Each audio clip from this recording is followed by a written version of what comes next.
Hello student.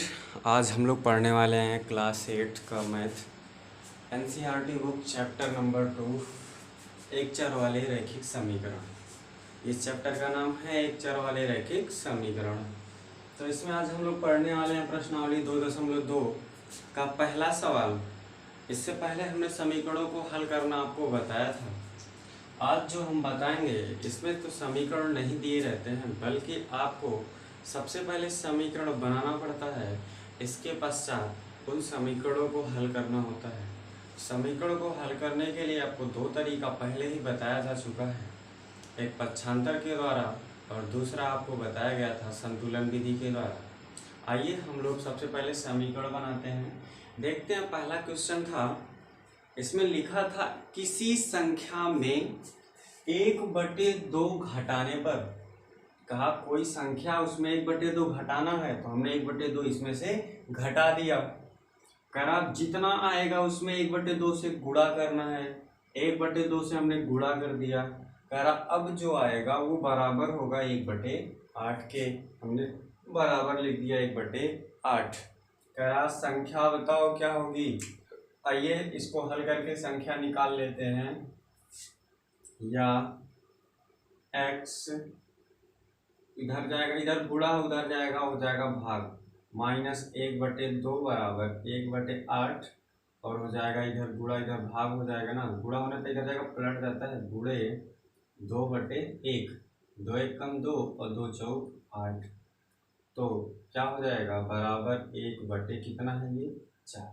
अब इधर x बराबर आप निकालिए, इधर -1/2 उधर जाएगा +1/2, 1/4 और +1/2, एलसीएम आ जाएगा 4, तो 4 1 कम 4 एक बार गया और 2 दूनी 4, 2 और 1 3, तो 2 दूनी 4 और 2 1 कम 2 हो जाएगा यहाँ पे, और 2 और 1 3/4, यही आपका आंसर है। कुछ नहीं करना था, कोई संख्या था उसमें से 1/2 घटाना था, हमने 1/2 घटा दिया। कह जो संख्या आएगा उसमें 1/2 से गुणा करना है, हमने 1/2 से गुणा कर दिया। कह रहा अब जो संख्या आएगी वह 1/8 के बराबर होगी, हमने 1/8 के बराबर लिख दिया। हल किया, इधर गुणा था, इधर जाने पर गुणा होने पे ये पलट जाता है, 2 से काट दिए 4 आ गया 1/4, इधर माइनस का था उधर गया प्लस का हो जाएगा। एलसीएम ले लिए, 4 एलसीएम आया, 4 से 4 में भाग करेंगे, एक बार जाएगा, 1 का 1 में गुणा 1 आएगा, प्लस 2 दूनी 4 दो बार जाएगा, 2 1 कम 2, 2 और 1 3/4, यही आपका आंसर हो जाता है। तो इस तरह से इस प्रश्नावली का पहला सवाल लगाया गया। इसी तरह से आइए अब हम लोग देखते हैं इस प्रश्नावली का दूसरा सवाल। देखते हैं इस प्रश्नावली में दूसरा सवाल क्या कहता है। इस तरह से हमने इस प्रश्नावली का पहला सवाल लगाया। आइए हम लोग देखते हैं इस प्रश्नावली का दूसरा सवाल। लिखा है एक आयत की लंबाई उसकी चौड़ाई के दुगने से 2 अधिक है। लंबाई कितनी होनी चाहिए, चौड़ाई का दुगना और +2 बराबर होगा लंबाई के। और कह रहा आयत का परिमाप बराबर 154 मीटर। कह रहा लंबाई और चौड़ाई बताओ। तो ध्यान रखना है जो परिमाप होता है, जैसे इसका अगर परिमाप पूछे तो इसकी सभी लंबाई को जोड़ दीजिए, वही होता है उसका परिमाप। तो आइए देखते हैं इसकी क्या लंबाई कितनी है, चौड़ाई गुणे 2 + 2। अगर मान लेते हैं, माना चौड़ाई बराबर कितना हो जाएगा x मीटर, चौड़ाई कितना हो जाएगा x मीटर, तो लंबाई कितनी हो जाएगी, लंबाई बराबर कितना, चौड़ाई 2 यानी x गुणे 2 है, तो 2x और प्लस कितना 2x + 2 मीटर हो जाएगा ये चौड़ाई, ये लंबाई। यहाँ से अब देखते हैं, यहाँ पे कह रहा आयत का परिमाप बराबर 154 मीटर। तो आयत का परिमाप बराबर क्या होता है, आयत का परिमाप बराबर होता है 2 गुना लंबाई प्लस चौड़ाई। अब देखो आयत का परिमाप ये दिया गया है, यहाँ कितना दिया आयत का परिमाप 154 बराबर ये 2 गुने लंबाई कितनी दी गई है, देखो यहाँ पे 2x + 2 और प्लस चौड़ाई कितनी है, यहाँ पे x है, इधर 2 गुणा इधर आएगा भाग, काट देंगे इससे 2 से, तो 2 सत्ते 14 और 2 सत्ते 14, 77 आया। हो जाएगा 77 बराबर 2 यक्स ये और 1 यक्स ये, हो जाएगा 3 यक्स प्लस 2। इधर 2 प्लस का, इधर आएगा माइनस का, या हम कह सकते हैं 3 यक्स बराबर 77 माइनस 2। तो यहाँ से हो जाएगा 3 यक्स बराबर, इसमें इसको घटा देंगे तो 75 आ जाएगा, 3 से काट देंगे तो 25 आ जाएगा। तो x बराबर कितनी हो जाएगी 25। तो चौड़ाई कितना माना आपने, यक्स मीटर। अतः लंबाई बराबर कितनी हो जाएगी, लंबाई कितनी है 2x प्लस 2, तो 2 गुणे 25 और प्लस 2 बराबर 25 गुणी 50 और प्लस 2, यानी हो जाएगा 52 मीटर। यही आपका आंसर।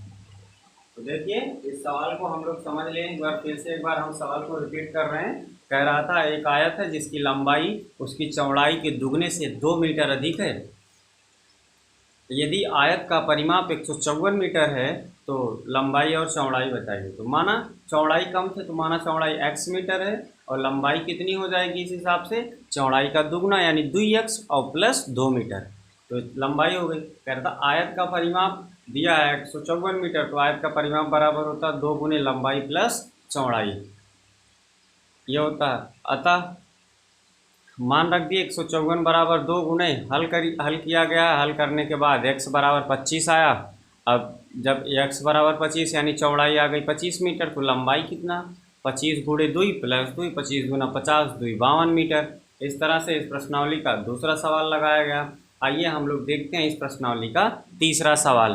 कह रहा एक समद्विबाहु त्रिभुज का आधार 4/3 सेंटीमीटर है। एक समद्विबाहु त्रिभुज है जिसकी 2 भुजाएं बराबर होती हैं। तो मान लेते हैं ये त्रिभुज है, ये त्रिभुज है, इसकी 2 भुजाएं बराबर हैं। देखो ये भुजाएं मान लेते हैं बराबर है। कह रहा है इसका जो आधार है 4/3 सेंटीमीटर है। यदि ये 4/3 सेंटीमीटर है तो शेष दोनों भुजाओं को ज्ञात करो, यानी x सेंटीमीटर और x सेंटीमीटर। तो अतः आप लिखेंगे त्रिभुज का परिमाप बराबर, त्रिभुज का परिमाप बराबर कितना आ जाएगा, दिया ना त्रिभुज का परिमाप 4 से ही 2/15, तो 15 चौका 60, 2 62/15 सेंटीमीटर। अब त्रिभुज का परिमाप क्या होता है, सभी भुजाओं का योग, यानी x प्लस 4/3 बराबर 62/15, यक्स 2x हो जाएगा बराबर 62/15, ये उधर जाएगा माइनस का हो जाएगा 4/3। एलसीएम ले लेंगे कितना आ जाएगा 15 से इसमें भाग करेंगे एक बार जाएगा तो 62 एकम 62, माइनस इससे इसमें भाग करेंगे 5 बार जाएगा, 3 बचे 15 और 5 चौ 20। यहाँ हो जाएगा आपका 2x बराबर, इसमें से इसको घटा देंगे तो आएगा 2 और 6 में से 2 गए आएगा 4, तो बटे कितना आएगा 42, 15। या यक्स बराबर इधर देखिए 2 है, इधर जाएगा भाग हो जाएगा, यानी x बराबर 42/2 गुणे 15, 2 गुणे 15, तो 2 से काट देंगे कितना हो जाएगा 21 और 3 बचे 15 और 3 सते 21 बराबर 7/5 सेंटीमीटर। यही आपका आंसर है। तो कुछ करना नहीं था, कॉन्सेप्ट समझ लेते हैं। इसके सभी भुजाओं को जोड़ देंगे, वही आयत का वही त्रिभुज का परिमाप होता है। तो हमने सभी भुजाओं को जोड़ दिया, जो आया वही हमारा आंसर है। आइए हम देखते हैं इस प्रश्नावली का चौथा सवाल। कह रहा 2 संख्या हैं, अगर उनको हम जोड़ देते हैं तो 95 आता है, और जो एक संख्या दूसरे से 15 ज़्यादा है। तो कह रहा एक 15 ज़्यादा है ना, तो माना जो कम है वो संख्या यक्स है। माना दूसरी संख्या क्या है, यक्स है। माना दूसरी संख्या कितनी है, यक्स। हमेशा सवाल लगाते समय हमेशा उसी संख्या को मानना होता जो छोटा होता है। क्योंकि अगर एक संख्या x होगी तो पहली कितना, दूसरे से 15 ज़्यादा है। अगर पहली x तो दूसरी हो जाएगी x+15। तो पहली दूसरी संख्या x हो जाएगी तो पहली संख्या कितनी हो जाएगी, पहली संख्या हो जाएगा x+15।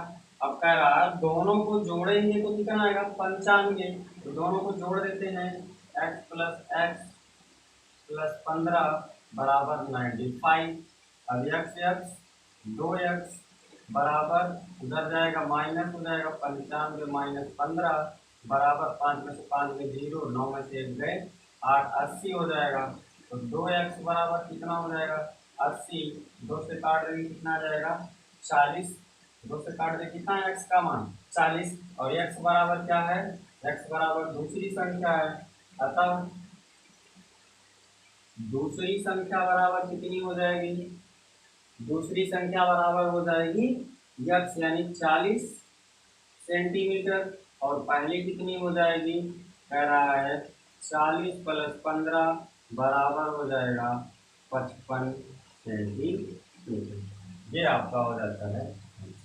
इसी तरह से हमने इस सवाल को लगाया, कुछ नहीं था, दो संख्याएं थी, दोनों को अगर जोड़ देते तो आता 95। एक संख्या 15 ज़्यादा था तो माना एक x तो दूसरी x+15, दोनों को जोड़ देंगे बराबर 95। x 2x आया, इधर +15 था, उधर गया -15 हो गया। हल कर लिया गया, x का मान 40 आया। अगर एक 40 दूसरा उससे 15 ज़्यादा है तो हो जाएगा 55। इसी तरह से अब आइए हम लोग लगाते हैं प्रश्नावली 2.2 का 5वां सवाल। कह रहा है दो संख्याओं का अनुपात 5:3 है। आप व्हाइट बोर्ड पे 5वां क्वेश्चन देखें। कह रहा है दो संख्याओं का अनुपात 5:3 है और उन संख्याओं का अंतर 18 है, तो संख्याएं बताओ। तो कह रहा दो संख्याओं का अनुपात क्या, 5:3 तथा अंतर है 18। तो कह रहा संख्या बताओ। तो माना संख्याएं क्या है, 5x तथा 3x है। क्या माना गया है, माना वे संख्याएं 5x और 3x हैं। कह रहा अंतर माने घटाओ। अगर इनमें इसमें से बड़ी में से छोटी घटाएंगे कितना आएगा, 18 आएगा। अर्थात 5x - 3x बराबर आएगा 18 के। तो 5x में से 3x जाएगा, क्या x बचेगा, 2x बराबर 18। तो 2 से काट देंगे कितना आ जाएगा, 9। तो x बराबर कितनी आ जाएगी, 9। ये x बराबर 9। तो अतः संख्याएं क्या हो जाएंगी, संख्याएं क्या हो जाएंगी, 5 × x। 5x बराबर 5 × 9 बराबर कितना हो जाएगा, 45। और 3x बराबर 3 × 9 बराबर 3 9 27। यही आपका आंसर हो जाएंगे। अब देखिए ये आपका हो जाता है आंसर। अगर नहीं समझ में आए तो एक बार घटा के भी चेक कर लेते हैं। इसमें से इसको घटाएंगे, देखिए 18 आएगा। कुछ नहीं करना था, माना एक संख्या 5x है, दूसरी संख्या 3x है, बड़ी में से छोटी घटाया जाएगा तो 18 आएगा। हमने घटा दिया, 18 आया, x का मान 9 आया, 9 आया, 9 रख देंगे, 5 9 45 और 3 9 27। यही आपका हो जाता है आंसर। आइए इस प्रश्नावली का छठा सवाल देखते हैं। 3 लगातार पूर्णांकों को अगर हम जोड़ेंगे तो 51 आएगा। पूर्णांक बताओ। इससे पिछले वाले वीडियो में हमने आपको पूर्णांक बताया था। पूर्णांक वे संख्याएं होती हैं यानी धनात्मक से लेकर ऋणात्मक तक सभी संख्याएं पूर्णांक होती हैं, लेकिन यहाँ केवल धनात्मक पूर्णांक की बात हो रहा है, लगातार पूर्णांक है। तो एक पूर्णांक अगर x होगा, माना वे पूर्णांक क्रमशः क्या होंगी, x, x+1, x+2 है। मानव वे संख्याएं क्या है, क्रम पूर्णांक x, x+1, x+2 है। अगर आप तीनों को योग करेंगे तो 51, x + x+1 + x+2 बराबर कितना आएगा, 51। एक x, 2x और 3x। तो 3x प्लस एक ये है, 2 ये है और एक ये, 3 हो जाएगा। 3 बराबर कितना हो जाएगा, 51। इधर प्लस का 3 है, उधर जाएगा माइनस का 3 हो जाएगा। इधर 3x बराबर 51 - 3, या 3x बराबर, इसमें से इसको घटाएंगे तो आएगा 48। 48 आएगा, 3 से इसको भाग कर देंगे तो कट जाएगा, 16 तिया 48। तो x की वैल्यू कितनी आ गई, 16 आ गई, x की वैल्यू आ गई 16। अब वो संख्याएं क्या हो जाएंगी पूर्णांक, 16 17 और 17 और 1 18। अतः पूर्णांक बराबर कितना हो जाएगा, 16 प्लस 1 बराबर 17 तथा 16 प्लस 2 बराबर 18। ये आपका आंसर है। आप चेक कर सकते हैं कि आपका आंसर सही है कि गलत। 16 17 18 को अगर आप जोड़ेंगे तो 51 आएगा। आइए इसी तरह से प्रश्नावली 2.2 का 7वां सवाल देखते हैं। कह रहा 8 के 3 लगातार गुणज का योग 888 है। गुणज क्या होते हैं, सीधे सीधे 8 का टेबल कह रहा है। तो 8 के टेबल जब आप पढ़ेंगे तो देखिए 8 एकम 8, 2 16, 8 3 24, 8 सौ 32। तो डिफरेंस कितने का आएगा, 8 8 का आएगा ना। यानी पहली संख्या यक्स होगी तो दूसरी कितनी होगी, यक्स प्लस 8 होगा। तीसरा कितना होगा, उससे यक्स और इससे 8 और ज़्यादा होगा, यानी 16 ज़्यादा होगा।